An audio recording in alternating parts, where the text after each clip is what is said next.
I'm JP Tuesday. And I'm Kiki Cannon. As lifelong Disney fans, the work of countless talented Disney creatives have shaped our lives.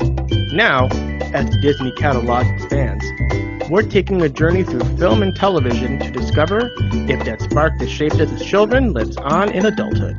Does your favorite Disney media still cast that same spell? Join us as we find out. We are Rewatching the Magic. Hi, Kiki. Come back, Tuesday, come back. Yes, we are going to be talking about Logan. We are keeping Mutant Month going with Logan, which is an R-rated movie. So me and Kiki, we are going to have an R-rated conversation about an R-rated movie. If you are one of our listeners that like to listen to our podcast with the little ones, you might want to skip this one, or at least listener discretion be advised. With that, we are going to be talking about this fucking movie. Here we go. Yep. Interestingly, about that R rating, they said that Hugh Jackman took a pay cut in order to get them to make the movie R-rated. I don't really know how those things go together, but okay then. I mean, this movie probably wouldn't have been R-rated if we hadn't gotten the movie that came out the previous year, little movie we have talked about before called Deadpool. I don't know how those things go together. Why would we be talking about Deadpool and also Wolverine? I have no idea why we're talking about Deadpool and Wolverine. Huh. But yeah, the success of Deadpool did open the door to bring back the R-rated superhero movie that we really haven't seen since, what, Blade? Yeah, I guess so. Deadpool opened that door. R-rated superhero movies not only can work, but can make money, which is the most important thing in Hollywood. And, of course, this is the third and final movie in the Wolverine trilogy. And it's far and away the best one. Because you've got X-Men Origins Wolverine. Which is just awful. You have The Wolverine, which is okay. I mean, it's watchable. And then you have this. This had been talked about for a bit. Even Hugh Jackman had talked about the possibility of doing a movie based off Old Man Logan. A movie based off Old Man Logan is kind of impossible in a direct adaptation sense because so many of the characters in the Old Man Logan comic are characters Fox does not have the rights to. Like Hawkeye and Red Skull and Hulk and Ultron and Spider-Bitch. And all of the Avengers. Yeah. And the Fantastic Four. And I mean, they had the Fantastic Four at this point, but Dr. Doom could have made a cameo. Yeah. But for the most part, Old Man Logan, this is Old Man Logan in name only. And, Old Man Logan comic was post-apocalyptic future. This is also set in the future. This is the furthest we are in the X-Men movie timeline, the year 2029.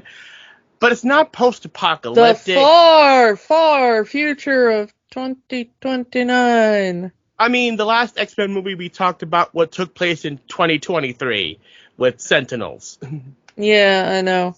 So this is not that far away from then, not far away from us, but further enough that it is a bleak future, while the comic portrayed a post-apocalyptic future in the style of Mad Max.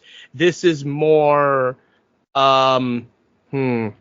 capitalist future where mega corporations are just taking over everything and gang violence is so outright that they're just shooting people in the street in cold blood. So the future of the present. Yeah. Anyway. They make Logan look like Old Man Logan with the same hairstyle, the same beard, and the gray. So it's like visually we have Old Man Logan in this movie. There are some similarities. I mean, both the comic and the movie have a road trip. Both the comic and the movie have a bleak future outlook, and both of them involved the daughters of one of the characters. In the comic, of course, it was Spider Bitch, who was Hawkeye's daughter.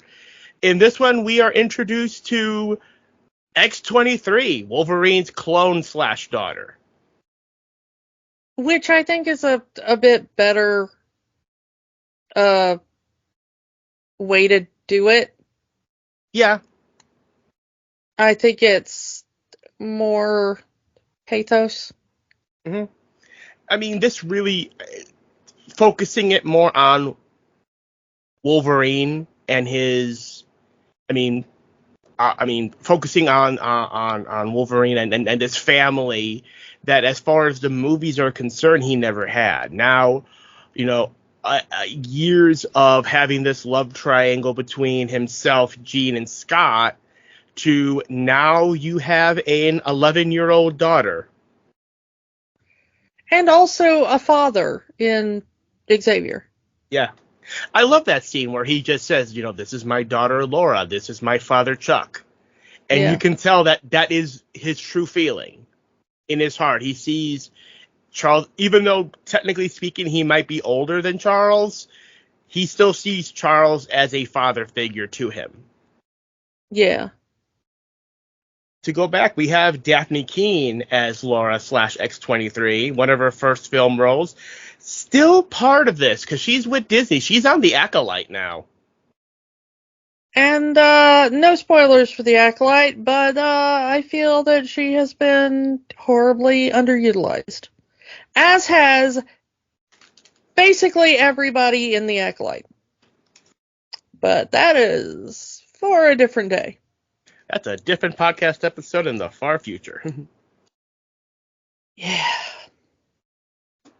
But, yeah, and of course we get like you mentioned, we get Hugh Jackman back in what was supposed to be his final appearance as Wolverine. This was supposed to be the end.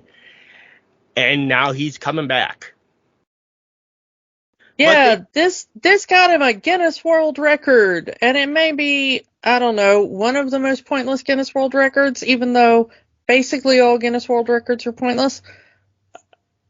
The longest career as a live-action Marvel superhero, which is like really threading that needle very fine. I thought it was just the longest of playing like the same character. No, it's like specifically Marvel? Yeah, it's like a really finely threaded needle right there. Wonder how much Marvel paid for that. Or probably Fox.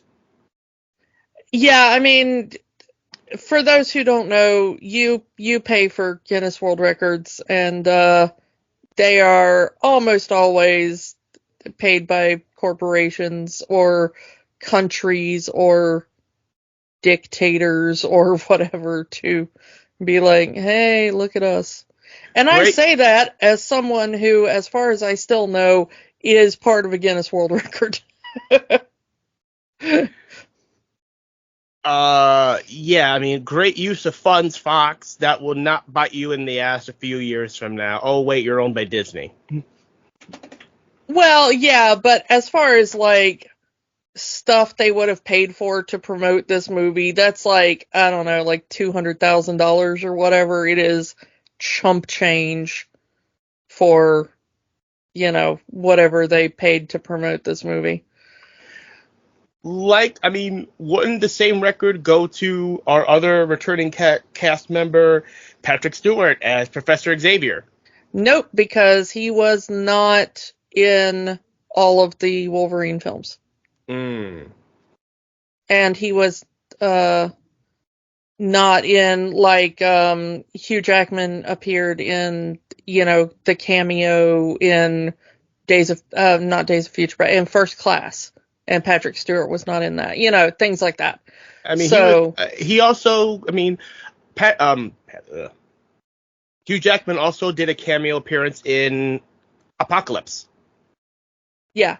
So, I mean, this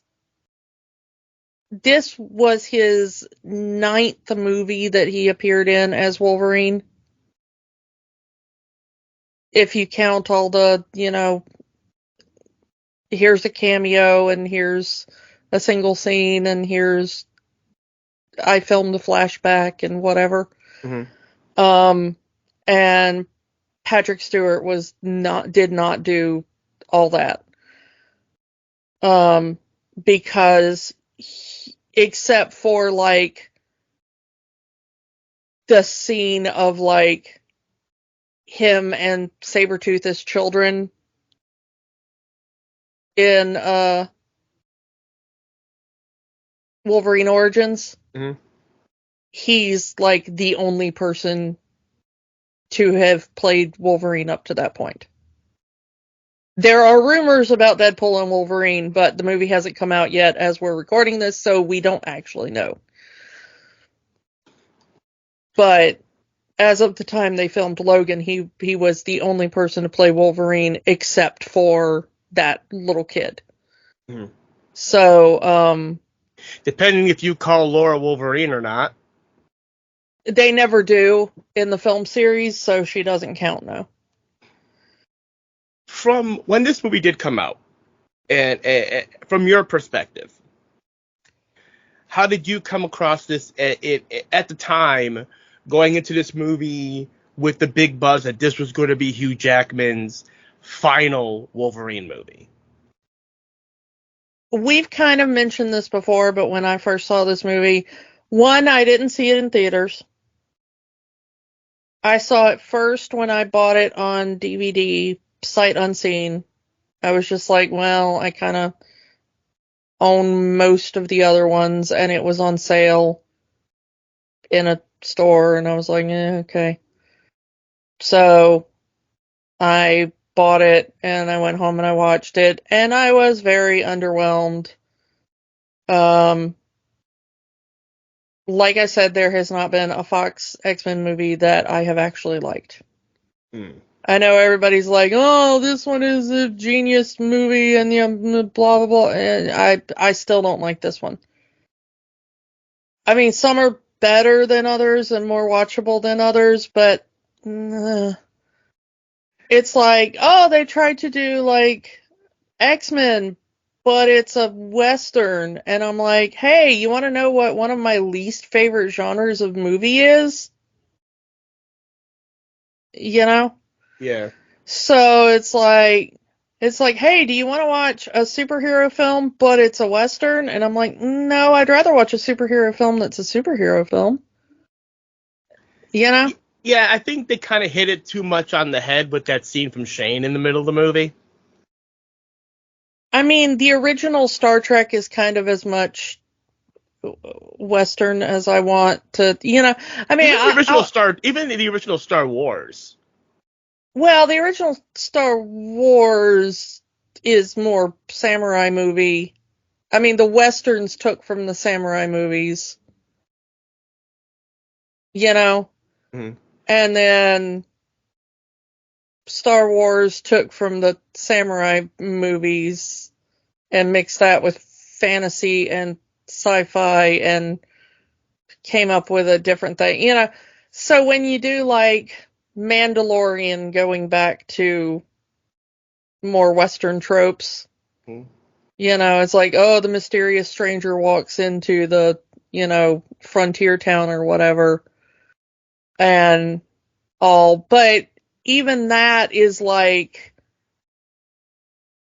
first season of Mandalorian is kind of like Lone Wolf and Cub, which is also like a samurai thing, is like, which then got appropriated into like some Western stuff, I don't know. So it's all kind of a mishmash. That's about the most Western-y I will do. I'm not really into Westerns. And so then they're like, hey, do you want to see X-Men do a Western? And I'm like, no, I really don't. I want to see X-Men do X-Men. because I still haven't seen that in these movies. Like, until you get to Deadpool, that's like the most X-Men I've seen, and that's like Deadpool, you know? Deadpool is X-Men adjacent, but it's not really X-Men, you know? Mm-hmm. So live action X-Men I still haven't gotten to see, and I would like to see. Well, we still have that MCU movie whenever they decide to do that. Supposedly they're filming next year. We'll figure that out. Yeah.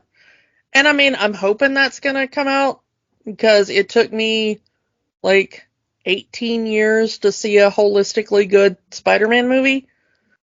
So, you know, it's been like 24 years. 24 years, and I still haven't seen a good live action X-Men movie. That to me is what I want to see in an X-Men movie. So, but yeah, so that's how I kind of got to this. Hmm.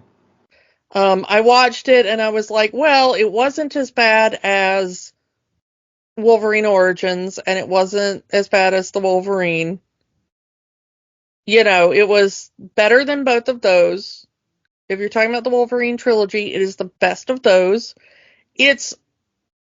I will agree that it's one of the better X-Men movies, but it's also one of the more boring X-Men movies, because it's not bad enough to, like, riff on. It's 2.5 hours. And yeah, a lot of it is interminable as a film. It is a bit long in the tooth for what it is, and a lot of it is Driving.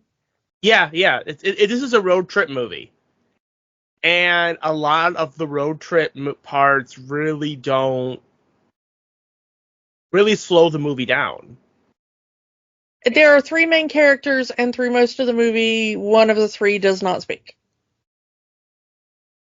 Yeah. So Laura doesn't speak for half this movie. More than half. I mean, it's not until Xavier dies that she even, like, that they even realize that she can speak.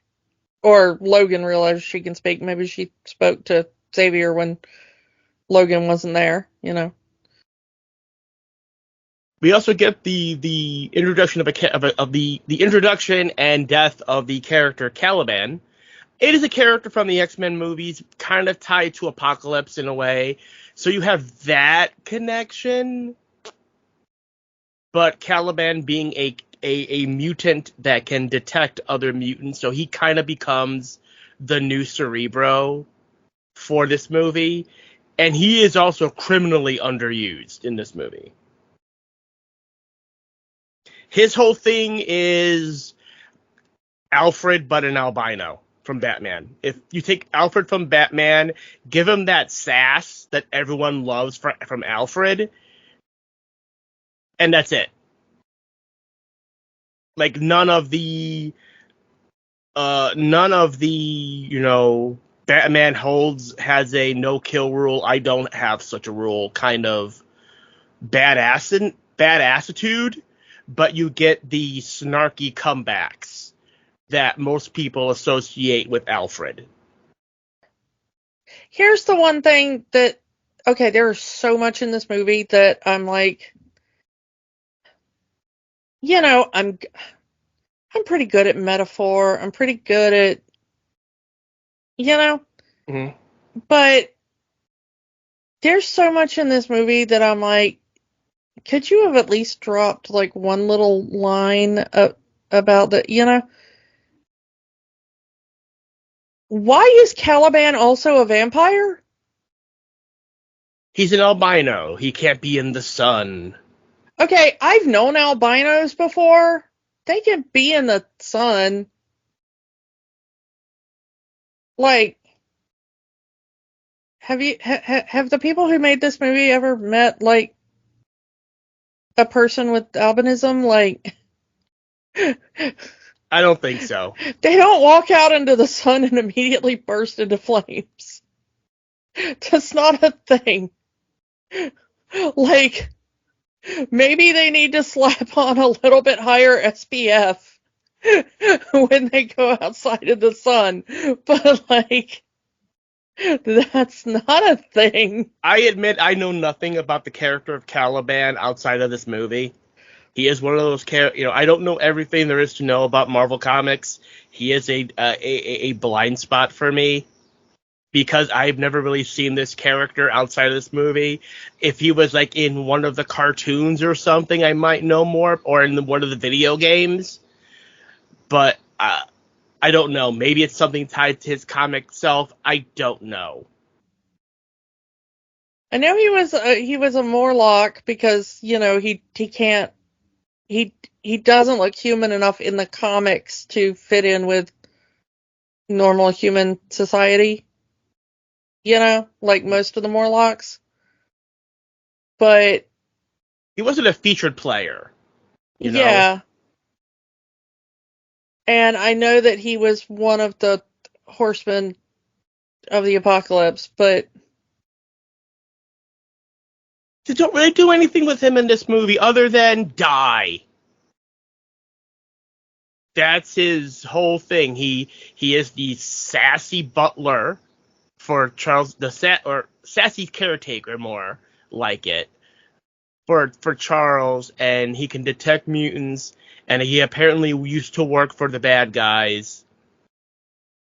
And then he gets kidnapped, and then he makes the sacrifice, which in the end means nothing. Yeah, because he doesn't kill any of the important people. He kills like a couple of grunts. Grunts, yeah. And he it injures one of the main bad guys. I want to talk about our main bad guy before we really because I want to do that real quick. I want to really talk about our main bad guy, which is Dr. Rice, Richard E. Grant. Amazing role. Who I didn't realize was in this movie until this watch, because the first time I saw this, I didn't really know who Richard E. Grant was. This keeps coming up when we talk about things, because he's in a lot of stuff I saw, and I didn't ever, he would have already him as a person until Loki. Yeah, he would have already had been the great intelligent in Doctor Who at this point. And I saw him in the Curse of the Fatal Death. When we talked about Curse of the Fatal Death, mm-hmm. I saw him in that. And I was a big fan. We've talked before when we just talked about the history of superheroes. Mm-hmm. We talked about the Scarlet Pimpernel, and he played the version of the Scarlet Pimpernel that I most watched growing up, because that was made in the late 80s or early 90s or whatever, and so that was the one that played on PBS a lot when I was a kid. But I didn't know actor names as much then, I guess. So I would have seen him in that, but it never clicked in my brain. So it turns out I've seen him in a ton of stuff, and it never clicked to be learn this guy's name and face until Loki, which is weird.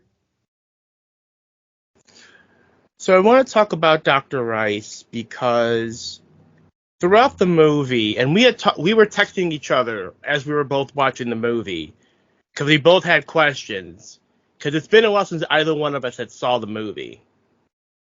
It's been a while since either one of us had seen the movie, so we both had kind of the same questions going back and forth. So the point of this movie is that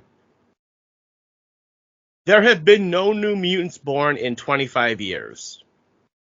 And we'll get to the big massacre later on, but yeah, there was a huge incident and all of the X-Men are dead. And a plot point in this movie is Wolverine's healing factor is failing him, and he is dying of adamantium poisoning.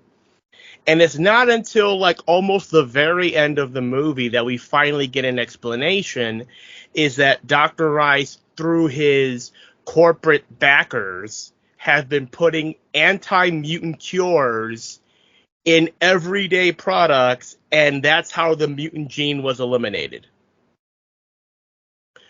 Everyday household products, from body soap to breakfast cereal.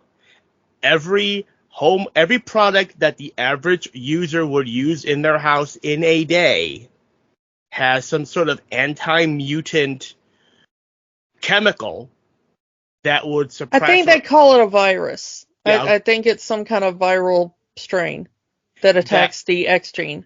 Yeah, so that's why there hasn't been a new mutant born in 25 years.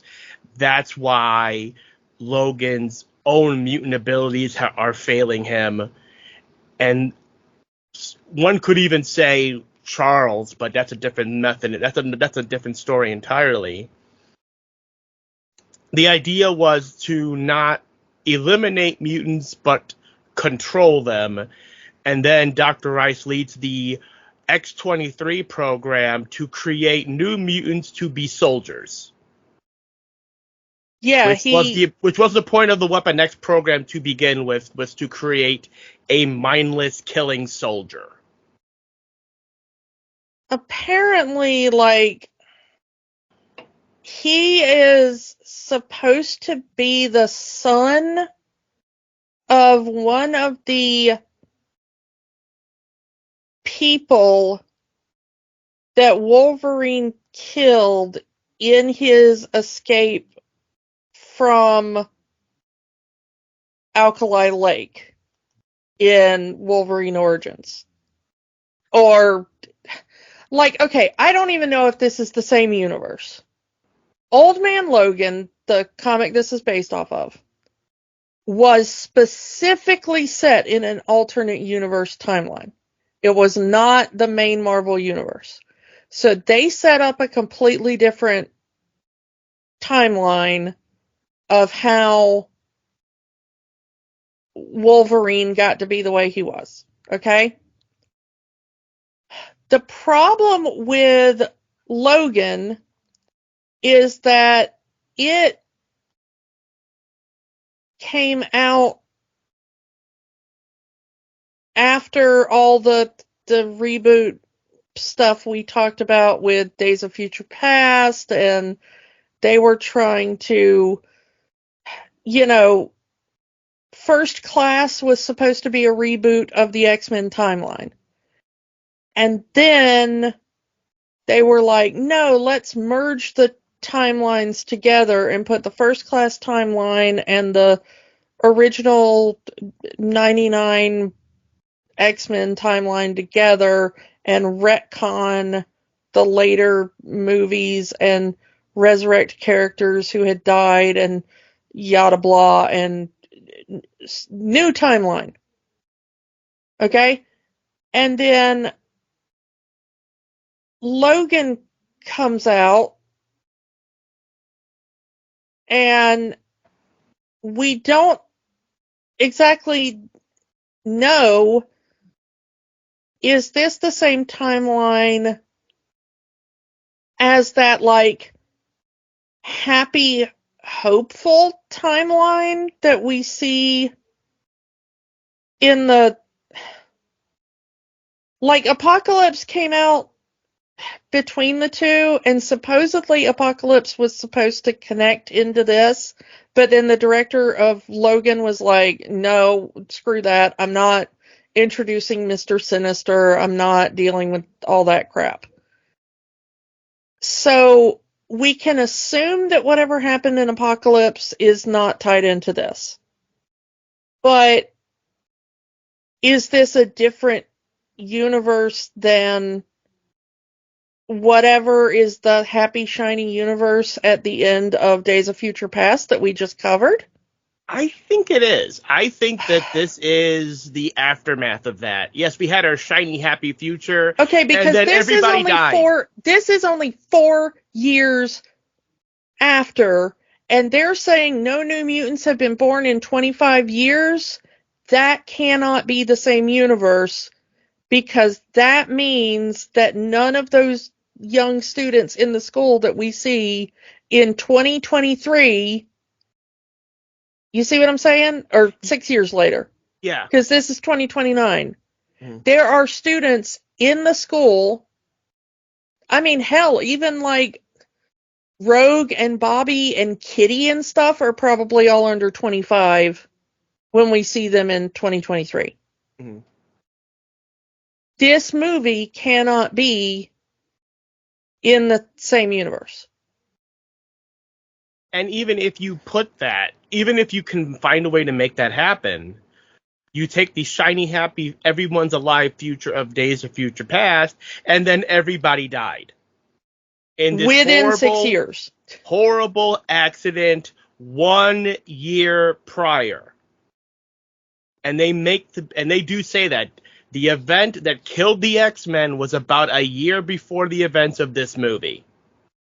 So in 2028, the professor, Xavier has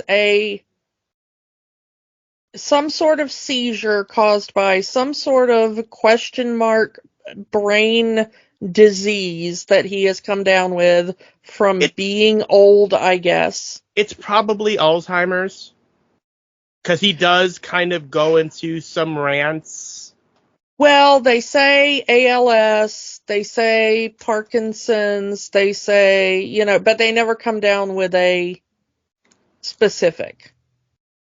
Anyway, he has some kind of degenerative brain disease. He is over 90 years old at the time of this film. A year before, he had some sort of seizure. He killed 7 mutants in the X Mansion, okay? And 593 non-mutants, for a total of 600 dead in the Westchester area. And it said most of the X-Men were among the mutant dead. Which means that most of the school and the other X-Men had to have already been dead by the time he had his seizure. And the thing we can't figure out is what happened to all the other freaking mutants? It's possible that they just lost their powers. As they say, there's this virus in everyday products, and we see it even in Logan that his own mutant ability to heal is failing him. It's possible that their own X genes were suppressed by this virus, and they just weren't mutants anymore. It's also possibly why they died. It's possible that their powers just failed them in a certain situation. Maybe they were out on a patrol. Maybe they were in a battle and their powers just failed them, and then they died from that. Who knows? The movie doesn't tell us. I'm going off freaking headcanon here. And for me, this is a problem.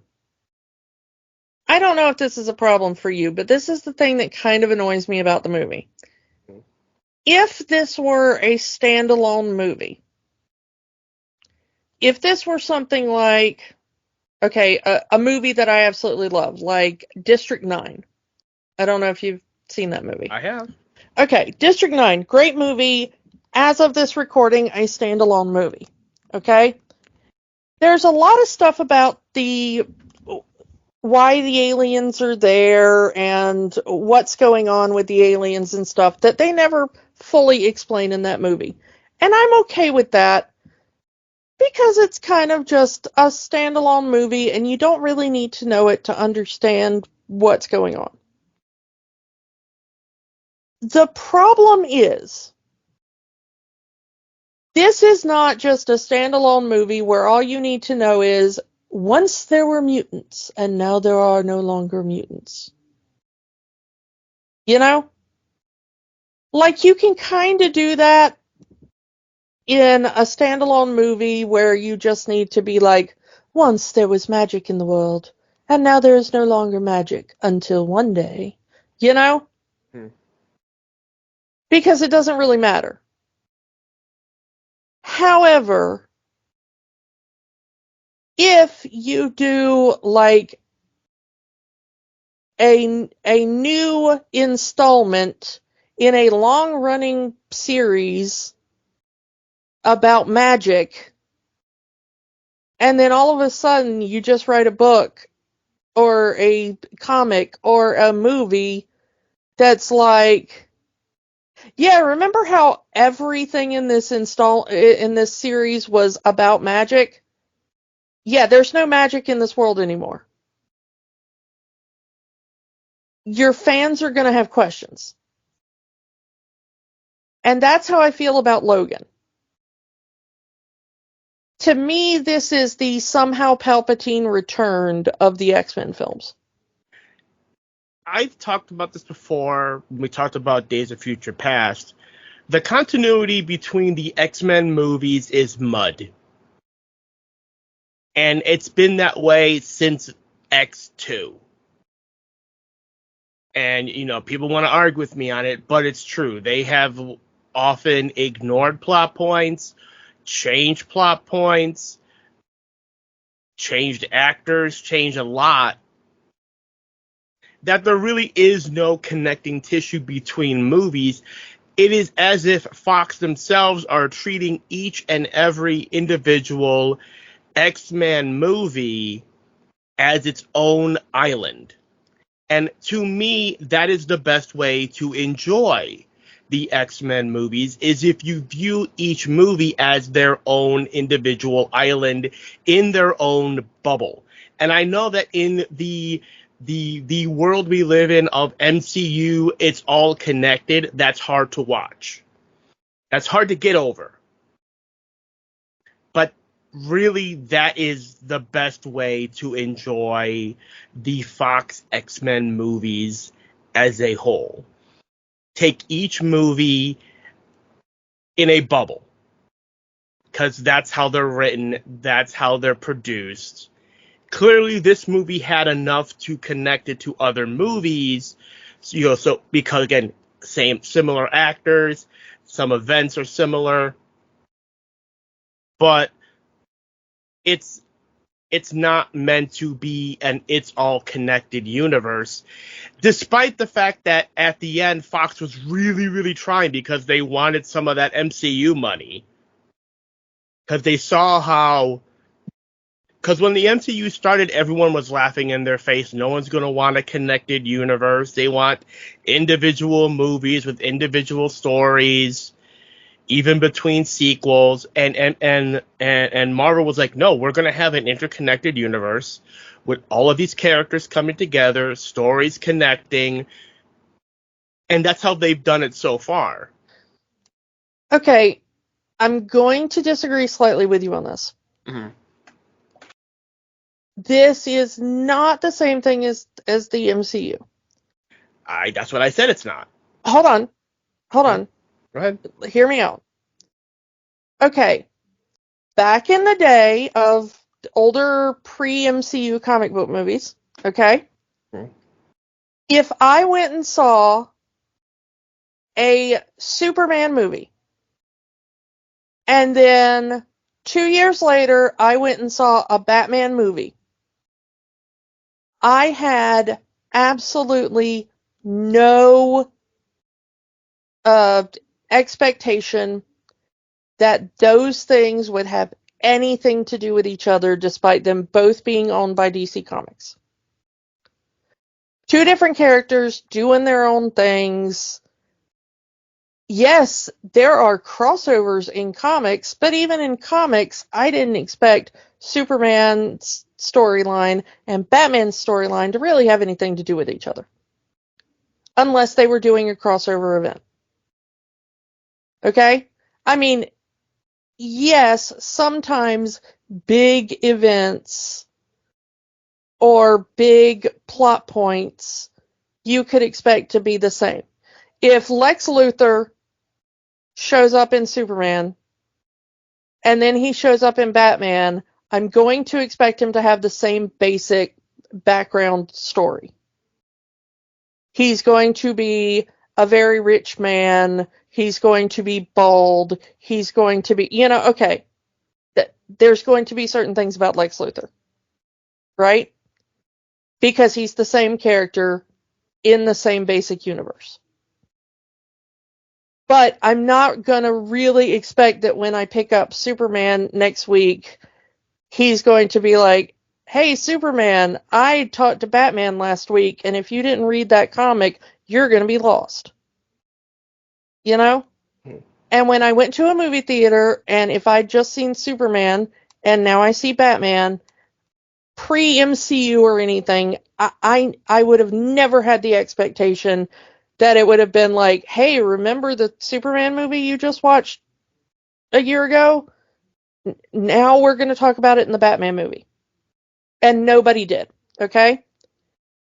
But if I go see an X-Men movie, and then I go see X2, or, X-Men, the final legacy of Final Reckoning, or whatever they called the third one, or X-Men, the Wolverine, or whatever. Yeah, I expect those movies to connect because they're all freaking sequels. Now, maybe a prequel I might expect to have some different whatevers. Or if they say we're rebooting the series, I might have different expectations. But if I go see X-Men, and then I go see the sequel to X-Men called X2, I'm gonna expect those things to connect. And just like if I go see Indiana Jones, and then I go see Temple of Doom or Last Crusade, I'm going to expect there to be continuity of some sort between those movies.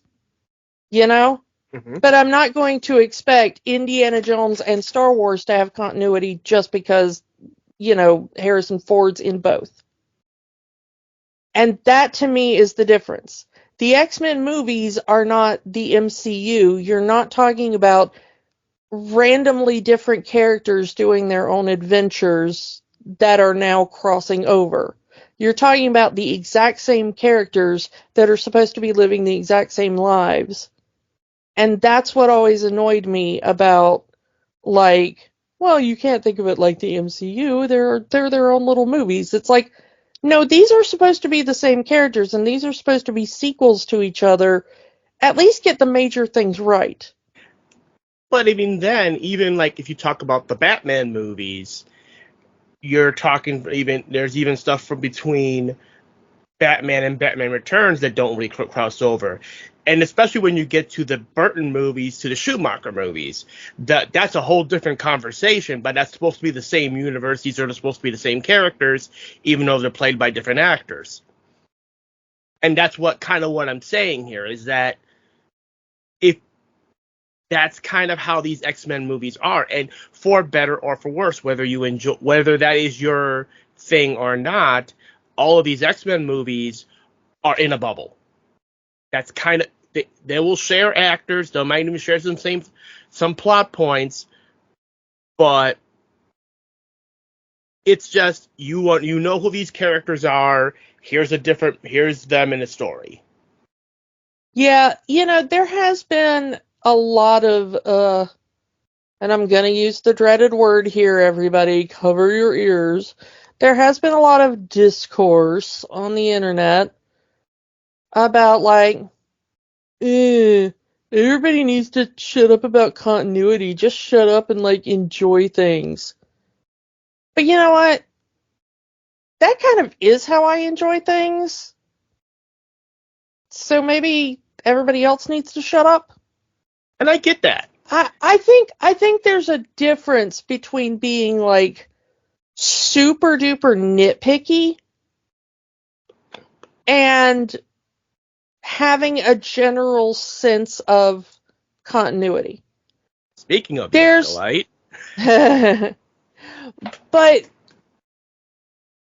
there's a difference between being wait a minute, in episode 210, they said his favorite food was pizza, and then in episode 312, they said his favorite food was tacos. Which is it? Because that's not important. Okay? But I think there's a bit of a difference when it's like, okay, there haven't been any mutants born in 25 years, and the last movie we saw was 6 years ago, and there are mutants in there under 25 years old. Okay? Mm-hmm. Please let us know if this is in a different universe. I mean, just make it a little more clear. If this is an alternate universe movie, you know me, I'm all about the multiverse. Mm-hmm. I'm cool with that. You know? But give us a little more context. I'm glad that this movie doesn't tell us that, so we can, even if it is connected, since the movie doesn't tell us what timeline it is, you can just pretend that it's an alternate timeline. I mean, yeah, and that would kind of make it better. I mean, when I saw the J.J. Abrams Star Trek for the first time, Mm-hmm. I was absolutely hating it for like the first half of the movie or whatever. And then old Spock showed up and was like, "Hey everybody, we're in an alternate timeline. I don't know if anybody told you that up until this point." And I was like, that would have been really useful information to have known an hour ago. So I wasn't thinking about like burning the universe down. Mm-hmm. Because I was like, this really sucks. And then I was like, I mean, this still kind of sucks, but it sucks in an alternate universe, which makes it slightly better, Mm-hmm. Mm-hmm. And I was like, if they'd have made that like a little bit more known an hour earlier, then I could have just like sat back and riffed on the suckage, Mm-hmm. But, and that's kind of how I feel about Logan. Like, I mean, it's still not bad enough to riff, but it's slightly less infuriating if, like Old Man Logan, it's just like somewhere in an alternate universe, there's no mutants for reasons. We didn't have time to think of reasons.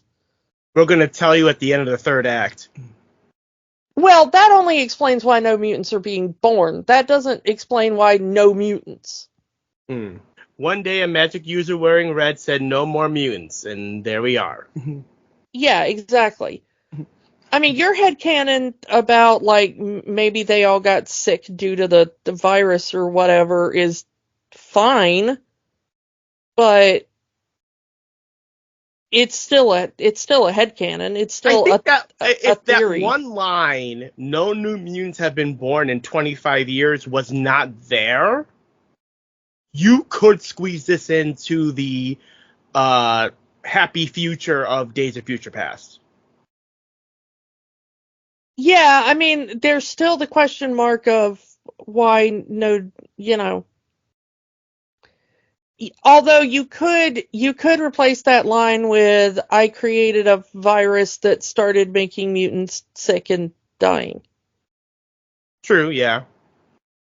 Or just that it attacks the X gene in general. You don't even have to put like a timeline on it, Yeah. Like, I created a virus that attacked the X gene, like mutants that were already here started getting sick and dying. People who were carriers weren't passing it on to their children.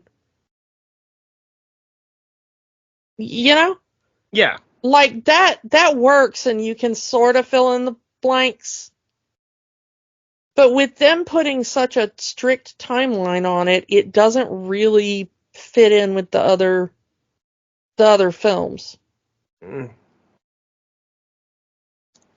Also, the meta commentary of the X-Men comic books.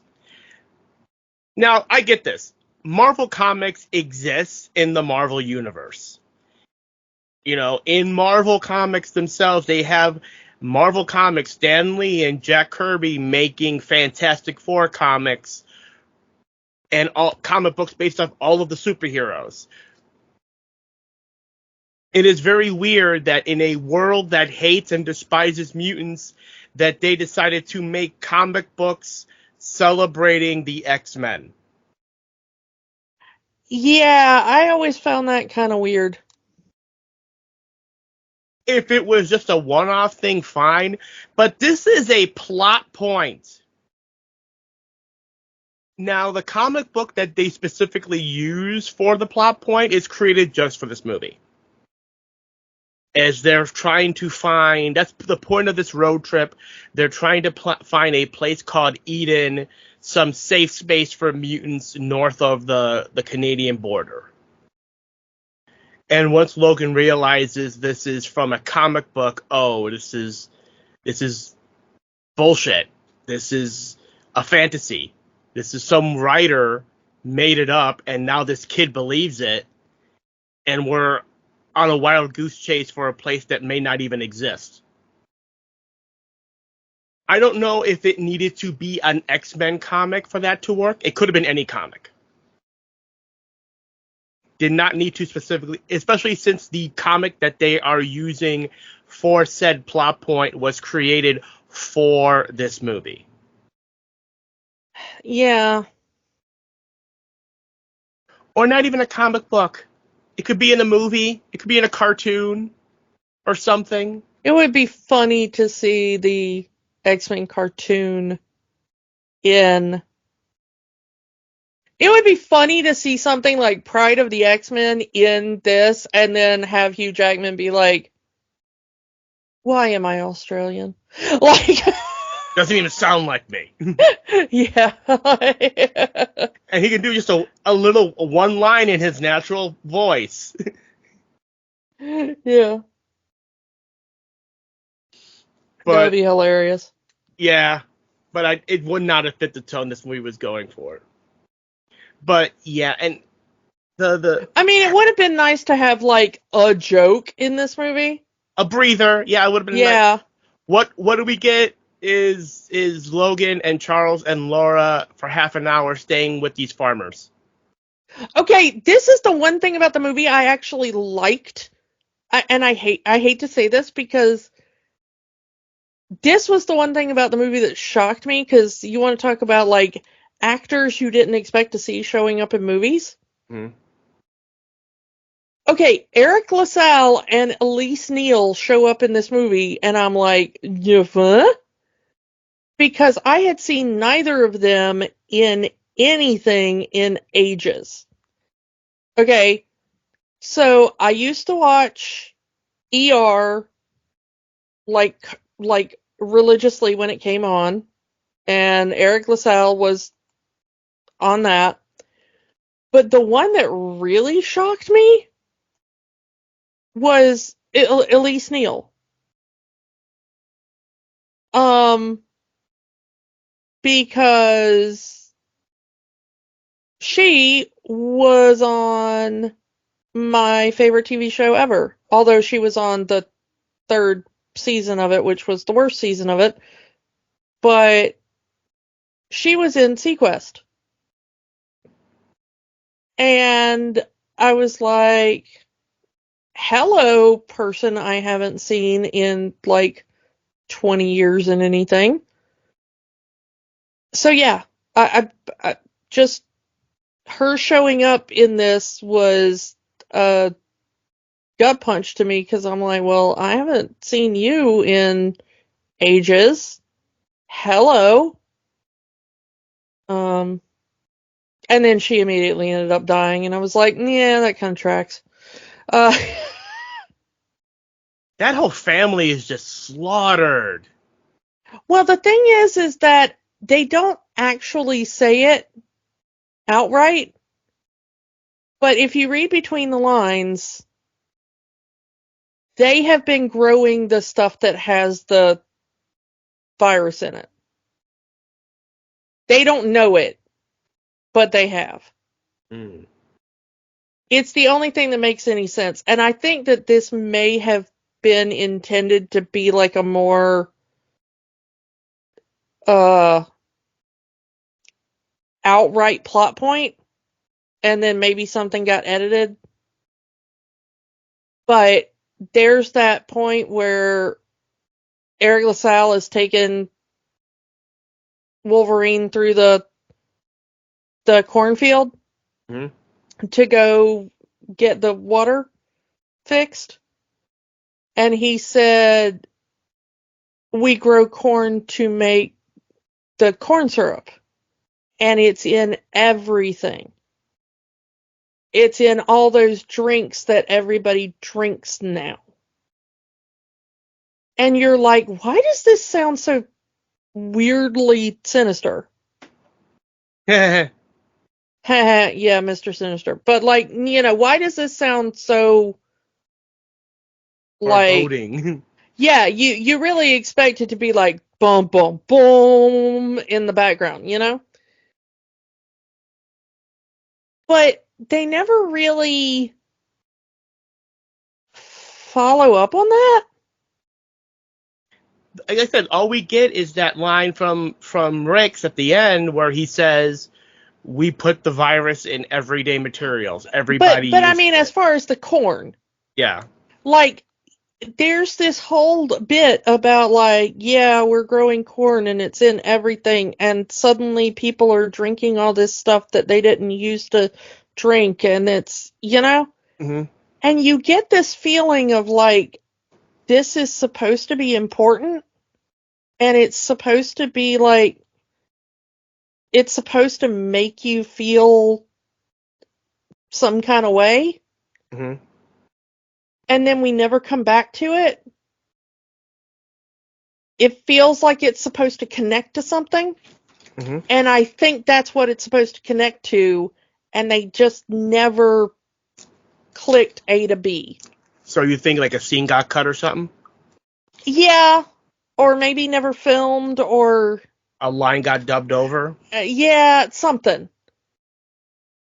And I think that might have been maybe the point of the family, was that they didn't realize that they were contributing to the problem. Mm. Mm-hmm. Like they were just this nice, sweet family, and they didn't realize that they were contributing to a genocide.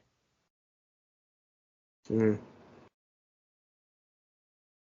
And all of that led us to our final boss, I guess you can call it, Hugh Jackman as X-24. A true clone of Wolverine. As Rick says, they try to grow soldiers, but you can't grow a killer. You have to program a killer. And that's what X-24 is, a mindless killer. As the nurse that we meet at the beginning of the movie, who we haven't really talked about, the one that helps Laura escape, mm-hmm. She says that she hears that they have created something without a soul. And apparently that's this, direct clone of Wolverine, except, I don't know, lobotomized or something? They never really explain that very well either. They don't even explain that he's mindless. All we get is that he's programmed. He wasn't raised. He wasn't nurtured. He was programmed to kill. And he has like a camera in his eye that they're monitoring everything he sees in their little FBI van. And he doesn't speak. Which I guess a mindless killer is the difference between him and Laura. Just a mindless killer, which is what they wanted. A mindless killer that will follow instructions. And even then, by the end of it, he's not even following instructions. Yeah, they show up and they're like, hey, what's up? And he just, like, kills them too, because they're standing in front of him. 24, stand down. Yeah. And that's the thing. It doesn't even have a name. It's just 24. He is a number. I am not a number, I am a man! I was going to make that joke. I beat you to it. But yeah, it's just, it's really, I mean, it really is the culmination of what the Weapon X project was. To create the ultimate killing machine, and they did. A mindless, soulless killing machine. That's its sole function. The other side of this equation, while we have, the virus that takes away mutations, we have this green serum that enhances mutations. It heals them. One could say it's probably synthesized also from Wolverine, since it says it helps you heal. Yeah. Because they give it to 24 after he gets the absolute dog shit beat out of him. It'll help you heal. And even the other X-23 kids use it in small doses to heal themselves from their wounds. Apparently, Logan is familiar with this serum. He says it'll turn you crazy, but not if you take it in small doses. And they've been giving it to him after he's been roughed up to heal himself. Like we said, his healing factor is shot. He's not even healing anymore. You're seeing more scars on his body than ever before. There's that gaping hole in his side from the battle with 24. Yeah, and the other thing that they were talking about, because there's the thing where he passes out after the battle with 24, and Laura takes him to, the doctor in the middle of nowhere or whatever. And the doctor's like, wow, a mutant. I've always wanted to meet a mutant. Let me help you, and, like, all this kind of stuff. And Wolverine's like, fuck off, dude. And, the guy's like, okay, but there's obviously something inside you that's killing you. And he's like, I know what's killing me. I know what's inside of me that's killing me, or whatever. And that was another thing I was confused about, because I asked you, I'm like, okay, but what's the thing inside of him that's killing him? And you said it's supposed to be adamantium poisoning, and I still don't know where you got that from. Because he says it's the scene with the bullet. Because throughout the entire movie... because he says that the adamantium is the only thing that can kill them? Yeah, he says he carries the adamantium bullet throughout the whole movie. As Charles says, at some point, Logan wants to blow his head off. He's going to commit suicide because he just wants to end it. And he says, this is adamantium. It's the one thing that can kill us. It's what's inside you. It's what's inside me. And it's killing me. It's a small line that you have to pay attention to. So not only is the adamantium in his claws strengthening his skeleton and all that, but it's literally killing him. The adamantium in his healing factor, shit, does not work as well as it used to. So his body cannot heal from having metal in himself. So it is literally slowly poisoning him. So it's like lead poisoning, but adamantium. It would be like very similar if Deadpool was in this situation and his healing factor was shit. It would be the cancer killing him. Yeah. So yeah, at least Laura has a healing factor that's still functional. And I do like that. I mean, it's a literal Chekhov's gun situation throughout the whole movie. is this adamantium bullet, which is really funny because it's the same Chekhov's gun from X-Men Origins Wolverine. And apparently it's supposed to be literally the same bullet. Apparently, according to some stuff I read. The bullet that gives you amnesia? Yeah. Sure, why not? Which is what I'm saying. Like, I don't know what continuity this is supposed to be in, because our main villain is supposed to be the son of one of the people one of the in nameless Origin. doctors. These nameless doctors that we Yeah. see for 5 seconds. And also the Chekhov's bullet in this one is supposed to be either the same bullet or from the same gun as the one from Origins. So this is supposed to connect to Origins, but it's not supposed to connect to Days of Future Past, ? I see why this drives me absolutely up the freaking wall. It's like, I don't know, fuck this movie, man.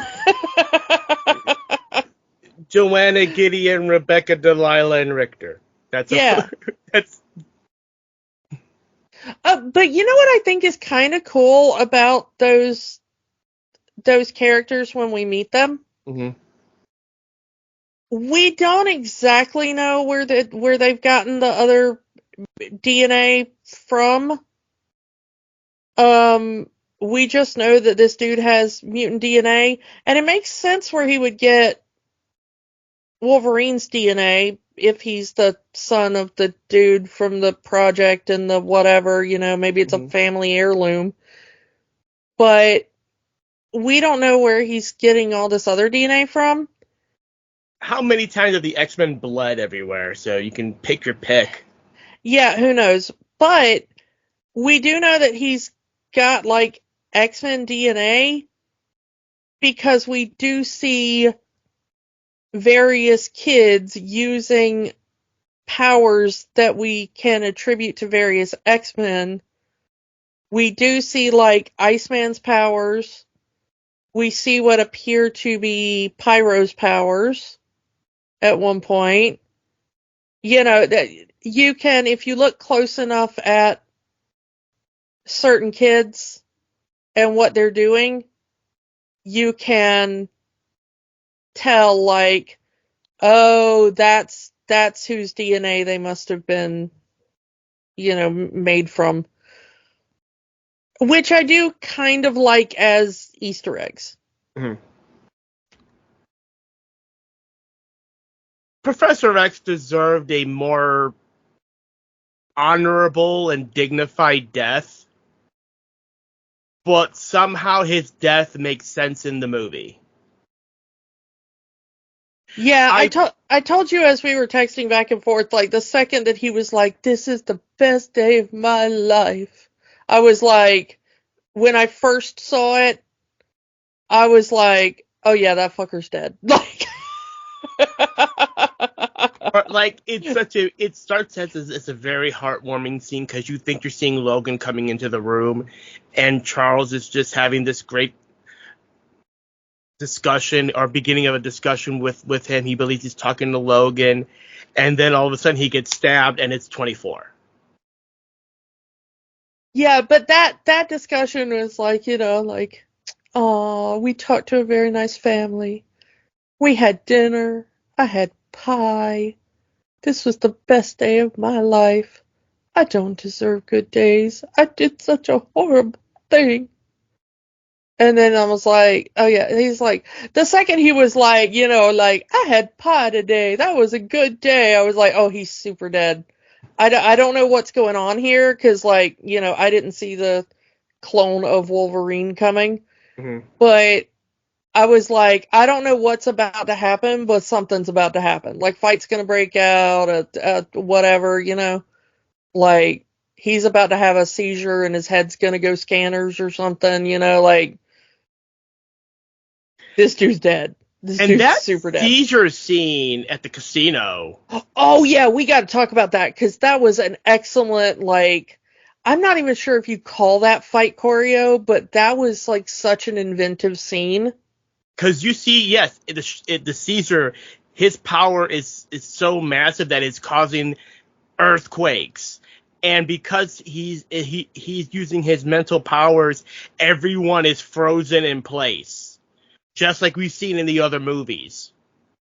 And they're in pain as this is happening.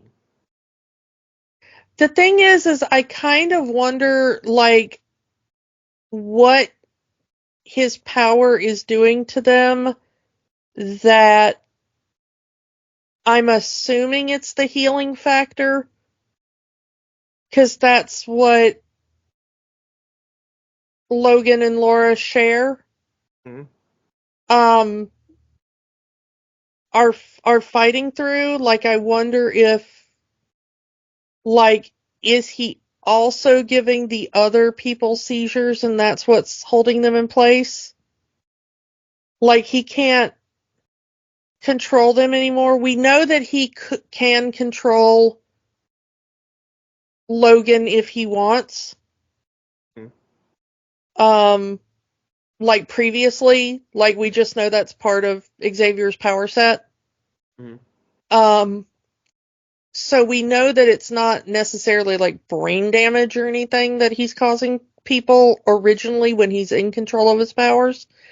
But apparently whatever is happening with the seizures, it's doing like actual damage to people. And that's probably how Logan and Laura are fighting it. Yeah, and that's the only thing I can think of. And man, the way they have Hugh Jackman gives power, like you could tell he's in pain as well, fighting through it, using his claws to claw through the wall just to get to that hotel room as Rick's, as these people are out there to freaking kill Charles.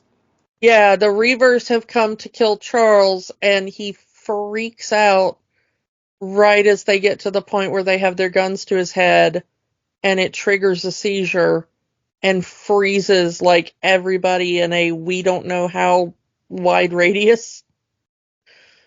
Which is where we get a later news report. We haven't seen an event like this since the Westchester incident. A year ago, yeah. Yeah. So that's how you know that's because unless you're not paying it, if you're not paying attention as that news report is being told in the background, you won't figure out what Charles did. And interestingly, somehow, I guess Logan convinced people that Xavier died in the event as well. Otherwise, people will be going after him. Well, but I mean, I don't know how he convinced people that Xavier died. Because he's been hiding him out in Mexico for the last year. Yeah. No, they actually crossed the border.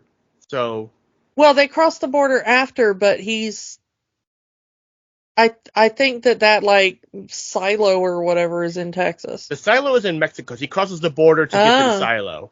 His job is in Texas, where he's a limo driver. Imagine calling for an Uber and there's Hugh Jackman driving. But the thing is that, like, he keeps him so drugged up. And that's the other thing, is that he's got the drugs, and I'm guessing that that's an offshoot. Here's the other thing about continuity. Are those drugs supposed to be an offshoot of the stuff that Beast made? Or the mutant cure from Last Stand? I think it's just anti-seizure medication. Well, the thing is that it might also just be a sedative. It's also keeping him loopy, as according to Charles, it's the rants that Charles goes to, he attributes to the medication that Logan is making him take. Whether that's true or not, or he is actually in cognitive decline, Charles. I think that he's blaming it on the medication, but I think he's actually in cognitive decline. That's what I'm going with. But Charles is, he's the professor and he knows everything. He's not gonna, yeah. Yeah. But that's what I think it is. I think the medication is simply to slow down the seizures or prevent them. And even Caliban is saying, yeah, he needs a higher doses. This isn't going to be enough because the seizures are getting worse. Yeah. I mean, he's on a lot of medication because we see the syringes, we see the pills, we see the, Mm-hmm. And the thing is that from what the villains are saying, he does have some sort of just neurological disease, and it does seem to be something to do with him being like in his 90s.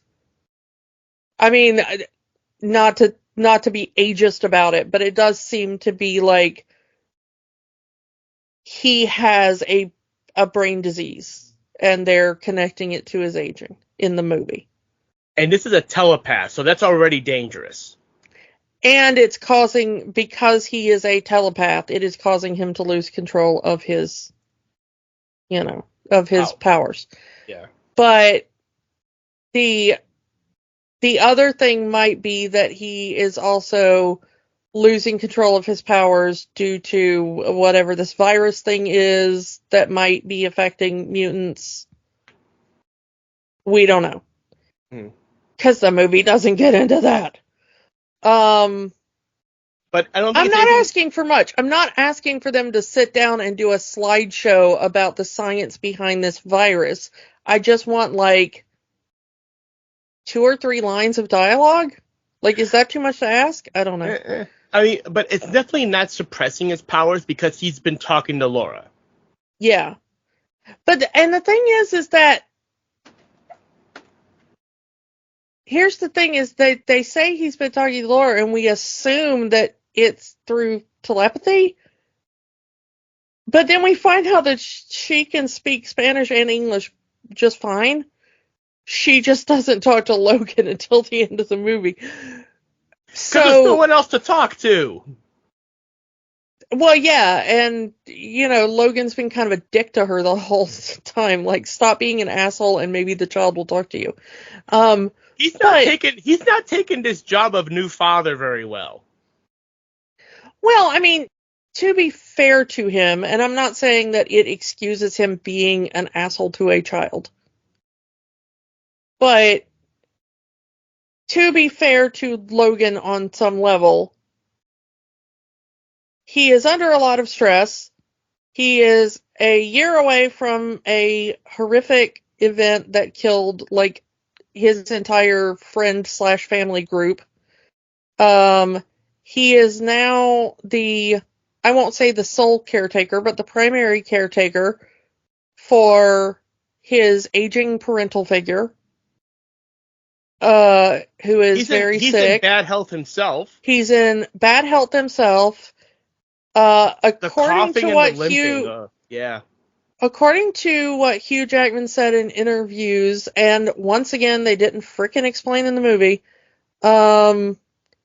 supposedly the reason for his drinking problem and stuff is because since his healing factor doesn't work anymore, he is in constant chronic pain. Shout out to you. I feel you, man. And so that's why he's drinking. He's drinking to dull the pain. So he's doing all this, and he's the one bringing in money to keep them alive. And he's monitoring all that. And, I mean, Caliban's there to help, but also he's, you know what I'm saying? There's only so much Caliban can do, and even he's saying he's overwhelmed. Yeah. And so, he's traumatized, he's overworked, he's not getting much sleep, he's now got an alcohol problem due to the pain problem, and then all of a sudden, this woman's hey, drive me literally from the southern border to the northern border of the U.S., and I will give you just a shitload of money. And he's like, I don't know. And then the woman ends up dead, and then the guy, and then like a whole bunch of guys come and beat up his family and take one of his dudes, and then all of a sudden there's this like little girl there, and they're like, by the way, she's your daughter. Like, I don't know. Seems kind of a stressful thing to him. Like, it would be stressful to anybody to just be like, here's a child you didn't know you had. You know? And it's not like he had sex with a woman and then she kind of fucked off. No, we stole your blood, impregnated some woman so we can experiment on this kid. Yeah, it's not like you see an old flame and she's like, hey, so remember that time we had sex? Yeah, there's a kid from that. Because honestly, I think Logan would be more accepting of that. Yeah, I mean, at least you could be like, okay, well, I can see how that happened. You know? A corporation stole your DNA from that traumatic time that they experimented on you and put metal in your body, and they made a kid from that. Now it's fucking up your life, and also take care of a kid who is violently murdering people and refuses to speak to you. Once again, I'm not saying, like, be an asshole to the kid. I'm just saying, I get how that's adding trauma to trauma. Mm-hmm. So, you know. But the fact that, you know, like, even Wolverine, Logan here, is even trying to tell Laura, I'm no hero. I don't do that anymore. I'm not the man you think I am. I'm not the man the comic books say I am. I haven't been that man in years. And in this timeline, who knows if he was ever that man at all? Well, he says in his own word, half the shit these comic books say happened, and the way it happened wasn't the way it happened. Yeah. So, yeah. Can I just do like a side thing? Go ahead. Taco Bell really missed a trick not hiring Patrick Stewart after this to do like voiceovers for their commercials. Because that was such a good moment where he's like rolling around the silo and he's all like, the new Taco Bell chalupa, come get it, whatever. And I was like, man, I really just want to hear a whole series of Taco Bell commercials with Patrick Stewart's voice. I want Taco Bell now. I mean, it's not like Patrick Stewart hasn't done commercials. Oh yeah. Patrick Stewart, at least at that time and previous to that time, was not above doing a commercial. If I had seen that as Taco Bell, I would have been like, can we get Patrick Stewart to do our commercials now? Can we afford Patrick Stewart? I mean, they got PepsiCo money, so I'm pretty sure they can afford Patrick Stewart. I mean, have him talk about nacho fries, you know, like. Yeah. Sorry, I just really want Taco Bell right now. I've like slipped off into craving central. Sorry. I'm at the combination Pizza Hut and Taco Bell. There's your dated reference. Yeah, no. No, and the other thing I wanted to say, we were talking about, you know, like, this movie, you know, side note, this movie was supposed to be the final appearance for both Hugh Jackman and Patrick Stewart as these characters. And then they brought Patrick Stewart back for Doctor Strange. Yeah, but here's the interesting thing. If you go back and you look at these two actors doing interviews at the time, it was promoted as, this is the last film for these characters. And when they are asked about it, Hugh Jackman is like, I am never playing Wolverine again. Ever. This is it. He did say he had one condition of coming back. He said he would only come back if he could do a movie with Deadpool. And here we are.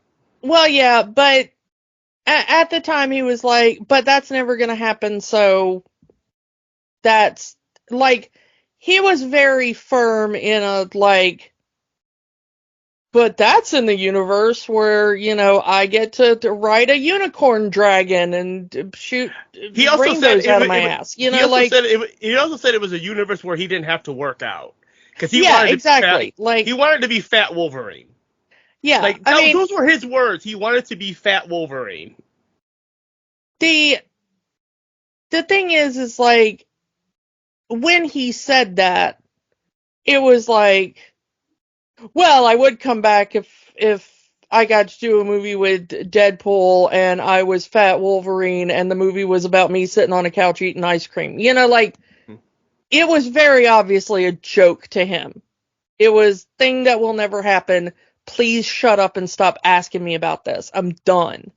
And Ryan Reynolds took that personally. And chose violence. But Patrick Stewart, if you go back and listen to the interviews, Patrick Stewart is a very smart man. Because Patrick Stewart was like, I have no plans to ever play Professor X again. But I know what science fiction is like. And you can never say never. And then he did Picard. Well, yeah, and then he did Picard, and then he came back in the bad Doctor Strange movie, and then, who knows what else he's gonna do. Because Patrick Stewart is a very smart man. Patrick Stewart likes money. I don't think that it's like that Patrick Stewart likes money. I think it's just that Patrick Stewart understands the way that things work. In Hollywood, yeah. Well, I think it's like he understands fandom, he understands the cyclical nature of things, he'd been in the game for a while by then. But he'll do it if there's enough zeros on the paycheck. That's my point. Yeah, but I think that that's like a thing of like, I'm not going to fault him for that, because I do a lot of stuff at this point for like a 10-pack of chicken nuggets, Yes, money isn't everything, but if they would pay me an obscene amount of money to, sit in a wheelchair, which I probably need at this point anyway, and, go like, hello, I'm a telepath. What's up? He doesn't even have to work out and do stunts. Like Professor X is a sweet gig, Which always makes me, sidebar here, which makes me, big question mark, why J.K. Simmons needed to work out to be Commissioner Gordon. I don't know. That baffles me. We've talked about this before and my intense hatred of what they make actors do for these movies. Mm-hmm. You're doing so much CGI anyway. Like, if you're gonna do stupid shit like CGI a mustache off of Henry Cavill's lip,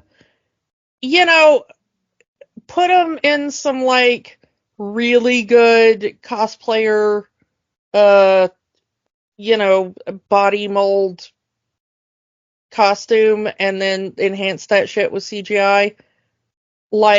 Please stop making actors, take steroids and ruin their health and, work out for 4 hours at the beginning of every morning and then film for 12 hours and then eat nothing but chicken and broccoli for 6 months to... Boiled chicken, too. It's not even fried. It's boiled. You can't even season that chicken. That's not, I would love to be in a film where I played a superhero or something. There is no way I'm eating chicken and broccoli for... unseasoned chicken and broccoli Like broccoli with no cheese on it? Are you kidding me? That's not even food. That's an insult. You know? Yeah. Like bland ass white people chicken? Are you kidding me? Come on. The thing is though, is that like, if you're gonna use CGI, use it for the good of humanity. You know, like Yeah. put them in a muscle bodysuit and then enhance that shit with CGI. That's all I'm saying. Let people eat carbs. Yeah.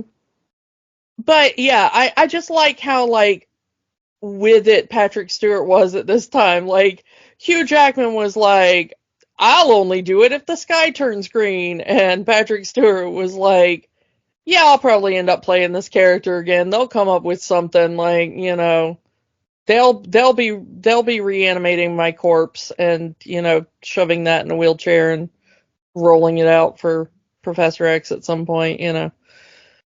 So let's kind of get to this final battle between Logan and 24, and because like Logan is freaking dying. This green serum is wearing off. His healing factor non-existent at this point. Everyone else is dead. Although I love Dr. Rice's death because Wolverine kills him mid monologue. Oh, you caught me monologuing again. Yeah, shoots him in the head mid monologue. More people need to do that. Kill the bad guy mid monologue. Do you want to know why I bang? Like, no, I don't want to know why. Screw you, dude. I don't care about your evil plan. So again, it comes out of nowhere and I love it. Screw you, dude. I have children to worry about. Yeah. So we get to the final battle between Logan and 24, and 24 is just kicking Logan's ass. And he's just yelling, go, go, run. Get the hell away from this place. Because he knows he's dying. This is his last, for lack of a better term, his last stand. And he's not even fighting to win. He's fighting to make sure these kids get out of here. And the kids need to run faster. Like, come on, kids. You're young. You're fast. Move it. And all Shift they're doing your is ass. Come on. Yeah, move your ass, kids. And yeah, we get the culmination of the Chekhov's adamantium bullet as Laura grabs one of the guns from one of the bad guys, loads up the adamantium bullet, and blows 24's head off. And well, I mean, it was used to kill Logan. Just not the right Logan, or yes, the right Logan. I mean, not the original Logan. Yeah, not the original Logan. A Logan. But not before 24 impales Logan on a tree log. And he is not healing from this. This is the big death scene, and I just love this interaction between Logan and Laura. And Logan is just these final words to her: "Don't be what they made you. They made you a weapon. They made you a killer. Don't be that." And it's a lesson that Wolverine himself had to learn. Wolverine, Logan, was in the Weapon X program, was created to be a killer. And he had to learn how not to be that. To be a compassionate person, to have friends, to have a family that he found in the X-Men. And he's passing that knowledge on to his daughter. And she's just crying over. She doesn't want her father to die. And the only time in the movie she calls him daddy. I do think that it's earned, though I would have preferred if she had called him Logan or James throughout the entire movie, and then the daddy comes in at the end. But I did like her, calling him daddy at the end. It's a hell of a scene. And again, it's, for a lot of people, this is what makes this one of the best X-Men movies in general. It's just this heroic death moment of Logan. Yeah, I will say that was kind of the part of the movie that I liked, was I did think that the death scene felt earned. Mm-hmm. So that, to me, I did like, and I did like her finally calling, referencing him as her father. Mm-hmm. I don't know. It is a really powerful scene. I'm not really sure how to react to it, mostly because it's a really powerful scene at the end of a movie that I don't really connect to that much. Mm. And I think I only really connect to it because I like the way that Wolverine is portrayed in some of the other movies a little bit better. Mm-hmm. So, I don't know. And the kids come back. The kids came back! And I get why. They came to mourn the man that saved them and to give him a proper burial. But that was kind of the whole point of him sacrificing himself, was for them to get the hell out of there, and they came back. I hope somebody had or at least one or two of them had mutant powers that made this a very quick burial. Like, I don't know if they buried him. One of the kids just straight up used like poison ivy powers on one of the bad guys, so maybe there's something there. Like, I don't know if they dug into the earth or if that rock mound is them just covering him with rocks or whatever, but I'm hoping that there were some powers at work that made this like, hey, let's take 5 minutes tops to do this grave, rather than we've been here for 5 hours doing this gravesite. Because one, I can kind of respect, and one, I'm like, you've just made his sacrifice pointless. Get your asses over the border. Like, because that was another big thing, is that Rice and his men, that was their big thing. They got to make sure these kids don't cross the border. Otherwise, they're lost them. So maybe there was some sort of mutant sanctuary in Canada. I don't know. well, they were in contact with somebody. Yes. Across the border, because they had a radio and they were like, hey, we need to, and they were like, okay, cross it, whatever, clearance agreed or whatever. So they were talking to somebody, so it does seem like there was something there, and maybe that comic was like a hidden message for mutants. Possibly. And Logan got it wrong. And again, we talked about this texting before we went on mic. Laura just quotes the end of Shane. She saw it once with Charles while Logan was interrupting here and there, and she remembers the entire speech verbatim. Is eidetic memory one of her mutant superpowers? Yeah. And of course that ending, that final shot of Laura taking the cross off of the burial and turning it into an X. Because X-Men.